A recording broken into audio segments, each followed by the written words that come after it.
বাবা যখন আমাকে সাহস দিল তখন আমি একটা সিদ্ধান্ত নিয়েছিলাম যে আমি আবার পড়াশোনা শুরু করব। এভাবে দিনে ক্লাস করতাম আর রাতে পড়াশোনা করতাম, সেই সাথে একটা ছোট চাকরিও করতাম।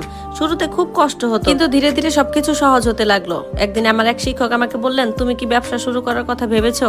আমি অবাক হয়েছিলাম। আমি বললাম, আমি আর ব্যবসা? তখন তিনি হেসে বললেন, তোমার মাথা খুবই পরিষ্কার, চেষ্টা করলে পারবে তো। সেই কথাটা আমার মাথায় ঘুরতে লাগলো। আমি ছোট করে একটা অনলাইন ব্যবসাও শুরু করে দিলাম। শুরুতে খুব বেশি বিক্রি হতো না, আমি কিন্তু হাল ছাড়িনি। তারপরও দিন রাত পরিশ্রম করেছি। 1 বছর পর আমার ব্যবসাটা একটু ঘুরে দাঁড়ালো। 2 বছর পর সেটা আরো বড় হতে শুরু করলো। 3 বছর পরে আমি নিজের একটা অফিসও খুলে ফেললাম। আজ আমার কোম্পানিতে প্রায় 50 জন মানুষ কাজ করে। আমি যখন প্রথম কর্মচারীদের বেতন দিয়েছিলাম তখন আমার চোখে পানি এসে গিয়েছিল, কারণ আমি বুঝেছিলাম আমি সত্যিই বদলে গেছি। কিন্তু এই বাড়ির সাথে আমার গল্প তখনও শেষ হয়নি। কয়েক মাস আগে একটা হঠাৎ খবর পেলাম যে এই বাড়ির মালিক অর্থাৎ রাশেদ একটা বড় ঋণে পড়ে গেছেন। ব্যবসায় অনেক ক্ষতি হয়েছে। ব্যাংক শেষ পর্যন্ত তার বাড়িটা নিলামে তোলার সিদ্ধান্ত নিয়েছে। আমি যখন খবরটা শুনলাম তখন অনেকক্ষণ চুপ করেছিলাম। এই বাড়িটা তো একসময় আমারও ছিল। এখানেই আমি অনেক স্বপ্ন দেখেছিলাম। এখানে আমি জীবনে সবচেয়ে বেশি অপমান সহ্য করেছি। শেষ পর্যন্ত আমি একটা সিদ্ধান্ত নিলাম যে নিলামের দিন আমি সেখানে গেলাম আর বাড়িটা আমি কিনে নিব। অনেক লোক ছিল সেখানে। শেষ পর্যন্ত সবচেয়ে বড় দরটা আমিই দিলাম, আর সেভাবে এই বাড়ির মালিকানা হয়ে গেলাম। বর্তমানে ফিরে এলাম। রাশেদ এখনো কাগজটা হাতেই ধরে আছে। সে ধীরে ধীরে বলল, তুমি এই বাড়ি কিনেছো? আমি মাথা নেড়ে বললাম, হ্যাঁ। শাশুড়ি হঠাৎ উঠে দাঁড়ালেন। মানে কি, তুমি কি আমাদের এই বাড়ি থেকে বের করে দেবে? আমি কিছুক্ষণ চুপ করে থাকলাম, তারপর বললাম, আপনারা এখনো চাইলে এই বাড়িতেই থাকতে পারেন। তিনি অবাক হয়ে গেলেন। কি বললে? আমি শান্তভাবে বললাম, আমি কাউকে আজ এই বাড়ি থেকে বের করে দিতে আসিনি। রাশেদ তখন আমার দিকে তাকিয়েছিল। তার চোখে অদ্ভুত একটা অনুভূতি ছিল, হয়তো লজ্জা, হয়তো বা আফসোস, হয়তো বা দুটোই ছিল। সে ধীরে ধীরে বলল, মেহেরি। আমি হাত তুলে থামালাম তাকে। কিছু বলার দরকার নেই। ঘরে নীরবতা নেমে এলো। আমি দরজার দিকে হাঁটতে শুরু করলাম। ঠিক তখনই শাশুড়ি আবার বললেন, তুমি কেন এটা করলে? আমি থামলাম, ধীরে ধীরে তার দিকে ফিরেও তাকালাম। তারপরে বললাম, কারণ আমি তো দেখতে চেয়েছিলাম একদিন যাকে আপনারা তুচ্ছ করেছিলেন সে যদি আবার ফিরে আসে তখন কেমন লাগে। তার মুখে কোনো কথা ছিল না সেদিন, আর সেই মুহূর্তে আমি বুঝলাম এই বাড়িতে আজ প্রথমবার আমি জয়ী হয়েছি। আমি দরজার দিকে হাঁটতে শুরু করলাম। পিছনে ভারী নীরবতা। ঠিক তখনই রাশেদের কণ্ঠে শুনলাম, মেহরিন একটু দাঁড়াও। আমি থেমে গেলাম, কিন্তু ঘুরে তাকালাম না। কয়েক সেকেন্ড পরে ধীরে ধীরে ফিরে তাকালাম ওর দিকে। রাশেদ দেখি দরজার কাছে দাঁড়িয়ে আছে। তার চোখে এমন এক ধরনের অস্বস্তি যা আমি আগে কখনোই দেখিনি।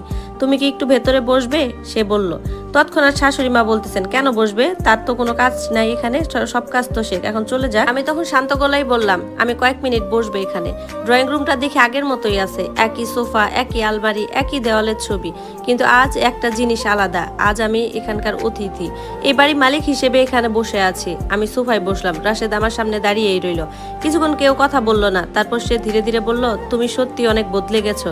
আমি হালকা হাসলাম। সময় মানুষকে বদলে দেয় রাশেদ। সে তখন মাথা নিচু করলো।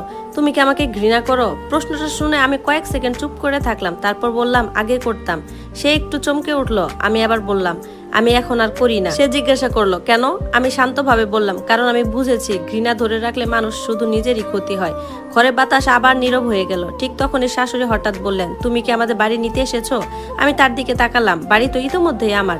তিনি রাগে তখন ফুঁসছিলেন। আমি এই বাড়ি ছাড়বো না, আমার শাশুড়ি বললেন। আমি শান্তভাবে বললাম, আপনাকে তো বাড়ি ছাড়তে বলিনি। তিনি তখন থমকে গেলেন। আমি ধীরে ধীরে বললাম, আপনারা এখানে থাকতে পারেন, কিন্তু একটা বিষয় আপনাদের জানতে হবে। রাশেদ ভ্রু কুঁচকালো। তারপর বলল, কি বিষয়? আমি ফাইল থেকে আরেকটা কাগজ বের করলাম। এই বাড়ি এখন আমার কোম্পানির নামে রেজিস্ট্রি করা। সে অবাক হয়ে বলল, মানে? আমি বললাম, এই বাড়ি এখন একটা প্রজেক্টের অংশ। শাশুড়ি বিরক্ত হয়ে বললেন, কোন প্রজেক্ট? আমি একটু সামনে ঝুঁকলাম আর বললাম, আমি এই বাড়িটাকে একটা ট্রেনিং সেন্টার বানানোর পরিকল্পনা করেছি। ঘরে আবার নীরবতা নেমে এলো। রাশেদ অবাক হয়ে বলল, ট্রেনিং সেন্টার? আমি মাথা নেড়ে বললাম, হ্যাঁ, এমন মেয়েদের জন্য এটা তৈরি করব যারা জীবনে অপমান আর কষ্টের মধ্য দিয়ে গেছে। শাশুড়ি ঠোঁট বাঁকিয়ে বললেন, তুমি আবারও নাটক করছো। আমি তার দিকে তাকালাম না। আমি শুধু একটা সুযোগ দিতে চাই। রাশেদ ধীরে ধীরে বলল, তুমি এত কিছু করলে আমাদের কিছু না বলেই? আমিও একটু হেসে বললাম, তোমরা তো কখনো জানতে চাওনি আমি কেমন আছি। সে চুপ করে গেল। তার চোখে এবার সত্যি আফসোস দেখা যাচ্ছিল। কিছুক্ষণ পরে সে বলল, আমি জানি আমি ভুল করেছি।